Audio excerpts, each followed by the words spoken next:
सुप्रभात. Good morning. आज विचारधांमध्ये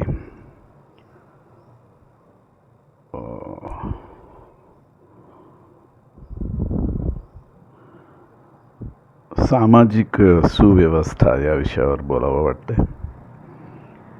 सामाजिक ज्यावेळेस विषय असतात त्यावेळेस आमच्याकडं गृहीतकांचा भरणा असतो. समाज म्हटल्यानंतर काही विघातक, विनाशक, समाजामध्ये नको असलेल्या गोष्टी गृहीत धरण्याची परंपरा आमच्याकडे आहे. मग त्याच्यामध्ये गुन्हेगारी असेल, वेश्या व्यवसाय असेल, त्यानंतर भ्रष्टाचार असेल, अशा अनेक गोष्टी समाजात असतात आणि लावतात पुढे. तर हा लावण्याची प्रक्रिया चुकीची आहे. कारण समाज व्यवस्था लावण्यासाठीच शासन आहे, प्रशासन आहे, हे आम्ही विचारतो. शासन कशासाठी, प्रशासन कशासाठी? तर समाजामध्ये परिवर्तन घडवून आणण्याची क्षमता ज्यांच्यामध्ये आहे, ज्यांच्याकडे अधिकार आहेत, आणि तो बदल हा समाजामध्ये झाला पाहिजे.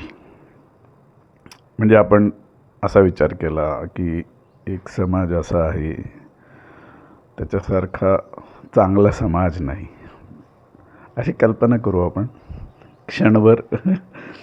मग समाज कसा असेल? तर समाजात वाईट गोष्टी काहीच नाहीत,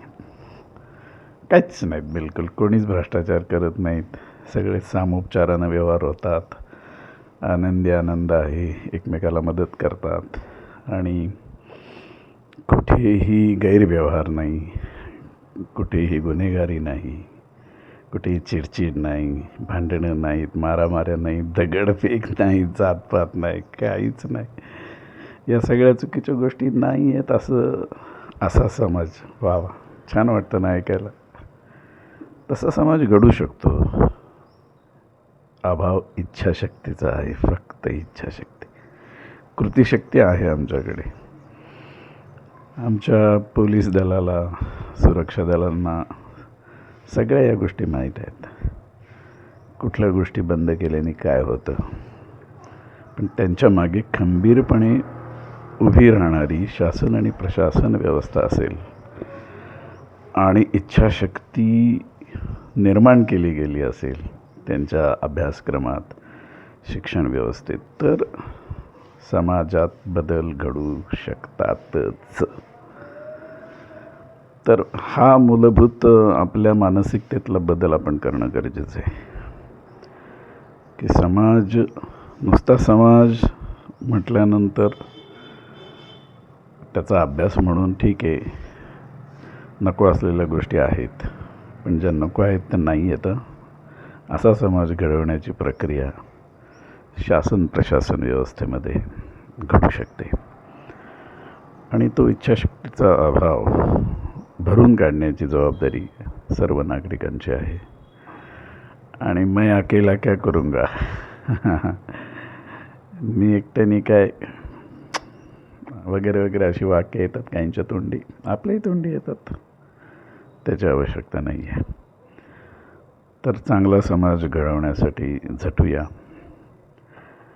आणि मग ज्या चुकीच्या गोष्टी आहेत, त्या चुकीच्या गोष्टीचा व्यापार करणाऱ्यांना कळलं पाहिजे की आपण चुकीचं करतो आहे आणि या गोष्टी चालत नाही या समाजात.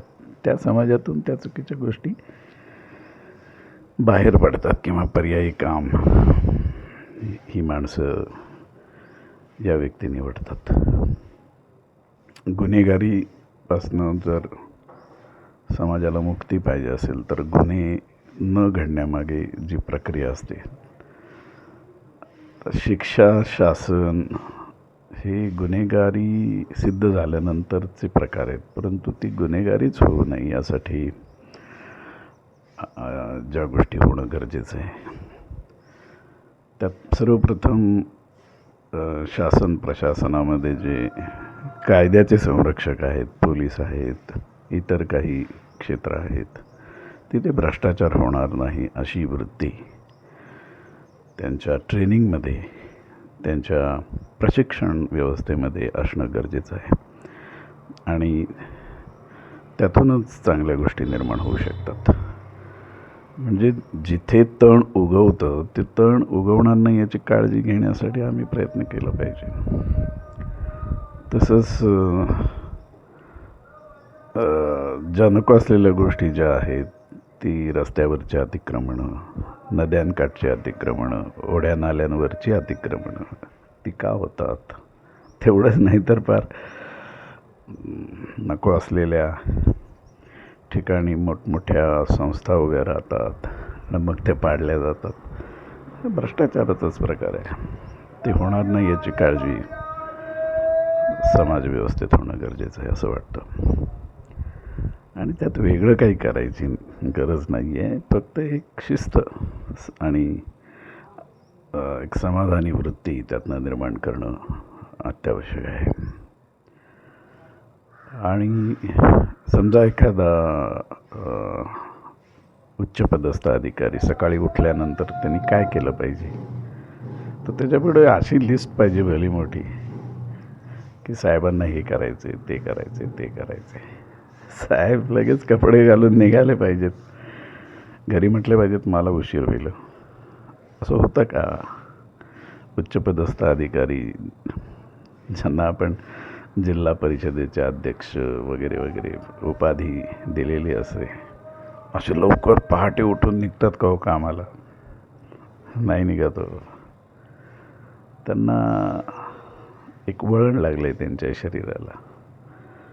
त्यामुळे समाजामध्ये बदल घडवण्यासाठी ज्या व्यक्तींकडे अधिकार आहेत त्यांनी अधिकारासाठी झटलं पाहिजे. आणि अशा व्यक्ती बदल घडवू शकतात. हे घडलं पाहिजे असं मला वाटतं. तर सामाजिक बदल ही सुद्धा संक्रमण अवस्था आहे आणि त्या अवस्थेला प्राप्त करणं हे आमचं आद्य कर्तव्य आहे. मला वाटतं 7-8 मिनटं होत आली. आजचा दिवस आनंदाचा जाऊ आपला. धन्यवाद, आभार.